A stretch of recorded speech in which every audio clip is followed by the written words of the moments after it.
Kozhikode railway ஸ்டேஷனில் காலையில் ஒரு 6 மணி போல் இறங்கியிருப்பேன். ட்ரெயின் வந்து 5:30க்கு வந்து கோழிக்கோடு ஸ்டேஷன் வந்திருக்கணும். பட் ஆனால் ஒரு ½ அன் ஹவர் லேட்டு. அதனால் சன் ரைஸ் ஆகி அப்படியே அந்த சிட்டி அந்த வியூவை வந்து பார்த்துட்டே அப்படியே வந்து உள்ளே வர முடிஞ்சுது. அங்கேருந்து இறங்கி அப்படியே ஸ்ட்ரெயிட்டாக நடந்து வந்தேன். அங்கேருந்து ஒரு லெஃப்ட் எடுத்தால் அது வந்து Big Bazaar street of Calicut. அந்த ஸ்ட்ரீட்டில் ஒரு லாங் வாக் அப்படியே ஸ்ட்ரெயிட்டாக வந்தால் கோழிக்கோடுடைய பீச் வந்துருச்சு. அந்த பீச்சில் ஒரு ஃபியூ மினிட்ஸ் வாக் அப்படியே போயிட்டு அங்கேருந்து பிரேக்ஃபாஸ்ட் பண்ணுறதுக்காக ஒரு ரெஸ்டாரண்ட் வந்து ஆல்ரெடி வந்து சர்ச் பண்ணி வச்சுருந்தேன். சாம்பியன் ரெஸ்டாரண்ட் அப்படின்னு சொல்லி இது அங்கேருந்து கொஞ்சம் தூரத்தில் இருக்குது. திரும்ப அப்படியே வந்தேன். இங்கே வந்தால் பார்த்தா 6:30 மணிக்கு கடை ஃபுல்லாக ஆட்கள் உட்காந்து சாப்பிட்டுட்டு இருக்காங்க. பீஃப், டக், காடை முட்டை, சிக்கன் அப்படின்னு ஏகப்பட்ட ஃப்ரை பெரிய பெரிய தவாலை வச்சு அப்படியே வார்ம் ஆகிட்டுருக்கு. அதே நேரத்தில் பரோட்டா, இடியாப்பம், ஆப்பம், அவங்க ரைஸ் ஆப்பம் அப்படின்னு எல்லா பிரேக்ஃபாஸ்ட் வெரைட்டிஸ் வந்து பார்த்திங்கன்னா மக்கள் வராங்க, உட்காராங்க, சாப்பிட்றாங்க, போயிட்டே இருக்காங்க, இல்லை பார்சல் வாங்கிட்டு போயிட்டுருக்காங்க. ஸோ சூப்பராக இருந்துச்சு.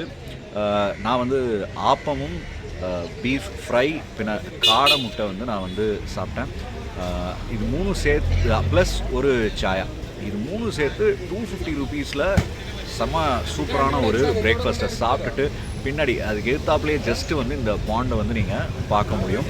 ஸோ இந்த பாண்டு வந்து சுத்தினாப்பில் அப்படியே இருக்குது. அண்ட் அந்த சைடு இந்த ஆரஞ்சு ஏரியா பார்க்குறீங்கல்ல, அந்த இடத்துலலாம் வந்துட்டு ஏதோ ஹிஸ்டாரிக்கலாக வந்து அங்கே ஒரு பிக்டோரிக்கல் இது வச்சுருக்காங்க. அதுக்கப்புறம் அங்கே சில எக்ஸ்ப்ளனேஷன்ஸ்லாம் இருக்குது. மக்கள் காலையிலே வந்து இந்த இடத்துல ஒரு வாக் அண்ட் இந்த இடத்துல உட்காந்து ரெஸ்ட் பண்ணிட்டு போகிறாங்க. ஸோ தொடர்ந்து கோழிக்கோடை என்ஜாய் பண்ணுவோம்.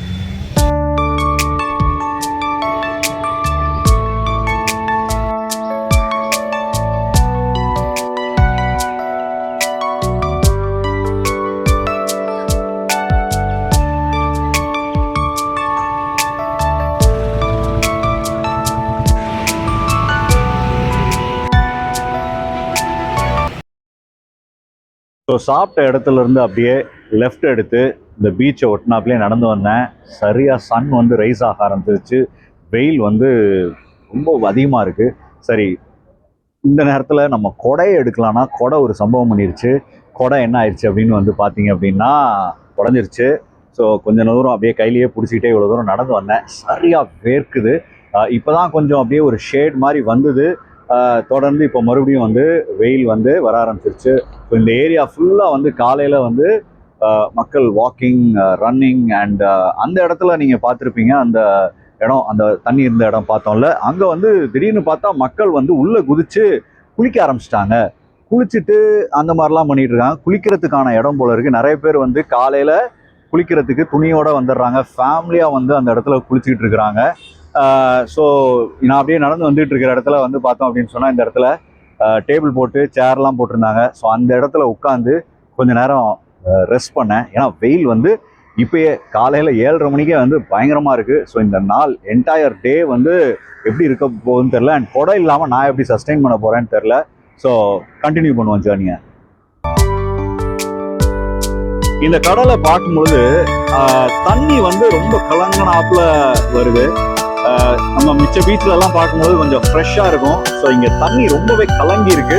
பட் ஸ்டில் இதுலேயும் இறங்கி மக்கள் வந்து விளையாடுறாங்க. இங்கே தூரத்தில் பார்த்தீங்கன்னா பீச் ஃபுட்பால் விளையாண்டுட்டு இருக்காங்க பசங்கள்லாம். ஸோ இந்த இடத்துல தான் அவங்க சேர் போட்டிருந்தாங்க. ஸோ அந்த இடத்துல கொஞ்ச நேரம் உட்காந்து ரெஸ்ட் பண்ணேன்.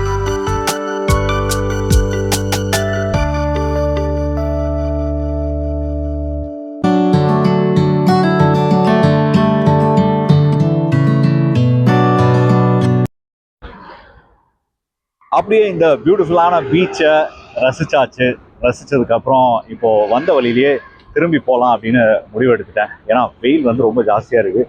கொடை வந்து கை கொடுக்கல.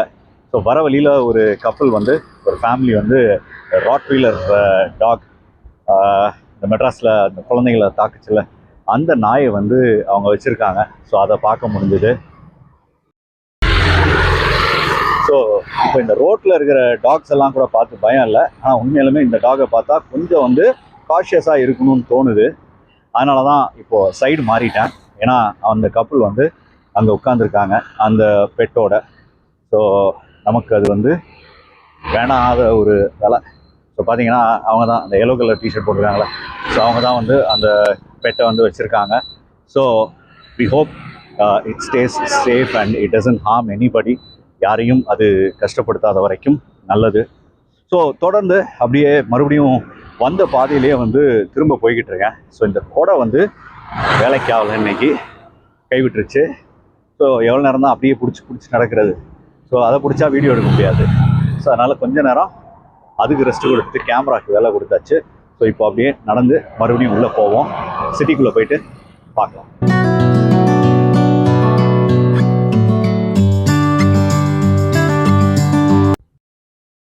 ஸோ கொஞ்ச நேரம் இந்த க்ளவுட்ஸ் வந்து சூரியனை மறைச்சிருக்கு. ஸோ இந்த வெயிலுடைய தாக்கம் ஒரு 5 நிமிஷத்துக்கு இருக்காது. ஸோ அது வரைக்கும் இந்த கொடையை கீழே இறக்கிட்டு தொடர்ந்து நடந்து போவோம். இந்த பயலுக கூட கொஞ்சம் சேஃப் போல இருக்கு. அவன் இந்த ராட்வீலர் ரொம்ப ஃபெரோஷியஸாகவே ஆள் பார்க்கறதுக்கே வந்து கொஞ்சம் திகிலாக தான் இருக்கா. ஆனால் அந்த பெட் டாக்ஸோடைய ஒரு ஸ்பெஷாலிட்டி என்ன சொல்கிறாங்க அப்படின்னு பார்த்தா, அதுக்கு வந்து அந்த மோப்ப சக்தியிலேயே வந்து நம்மளை வந்து அதை பார்த்து பயப்படுறோமா இல்லை நம்ம என்ன மனநிலைமையில் இருக்கோம் அப்படின்னு சொல்லி அதால் அதோடைய மோப்ப சக்தியால் நம்மளை வந்து சென்ஸ் பண்ணிக்க முடியுமா. ஏன்னா நம்ம பயப்படும் பொழுது நம்மக்கிட்ட இருந்து சில வகையான கெமிக்கல்ஸ் வந்து நம்ம ஸ்வெட்டில் வந்து வெளியேறுமா. அந்த ஸ்வெட்டோடைய அந்த ஸ்மெல் வந்து தூரத்துல இருந்தே சென்ஸ் பண்ணி இவங்க வந்து பயப்படுறாங்க அப்படின்றத வந்து அது தெரிஞ்சுக்கிட்டு அதுக்கப்புறம் தான் அட்டாக் பண்ணுமா. ஸோ ஒருவேளை நம்ம போல்டாக ஸ்ட்ராங்காக இருந்தோம் அப்படின்னு சொன்னால் அது வந்து நம்மளை வந்து அட்டாக் பண்ணாது அப்படின்னு சொல்கிறாங்க. ஸோ இந்த பீச் ரோட்டில் அப்படியே நம்ம நடந்து வந்தோம்னா இந்த இடத்துல வந்து ஒரு ரைட் வந்து ஒன்று தெரியுது. ஸோ இந்த ரைட்டில் போனால் ஒரு சிஎஸ்ஐ சர்ச் இருக்குது. அண்ட் அந்த சிஎஸ்ஐ சர்ச் வந்து ஒரு தமிழ் சிஎஸ்ஐ சர்ச் அப்படின்னு கூகுளில் போட்டிருந்துச்சு. அண்ட் குறிப்பாக வந்து கேரளாவில் இருக்கிற ஒரே ஒரு தமிழ் சிஎஸ்ஐ சர்ச், அந்த இடத்துல யோசிச்சிட்டேன், ஒரு தமிழ் சிஎஸ்ஐ சர்ச் அப்படின்னு சொல்லப்படுகிறது. ஸோ இப்போ அங்கே தான் போகலாம் அப்படின்னு சொல்லி போயிட்டுருக்கேன்.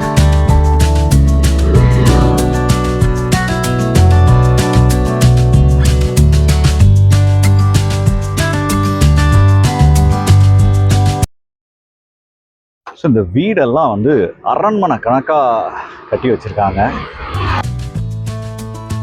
ரோட்டில் வந்து பேவ்மெண்ட் வந்து ரொம்ப நீட்டாக இருக்குது, சூப்பராக போட்டு வச்சுருக்காங்க மக்கள் நடக்கிறதுக்காக. இந்த பிரிட்ஜு ஏறி இறங்கணும்னா சிஎஸ்ஐ சர்ச் வரும்னு கூகுளில் போட்டிருக்கு. ஸோ இந்த பிரிட்ஜை இப்போ ஏறி நம்ம கடந்து போகலாம்.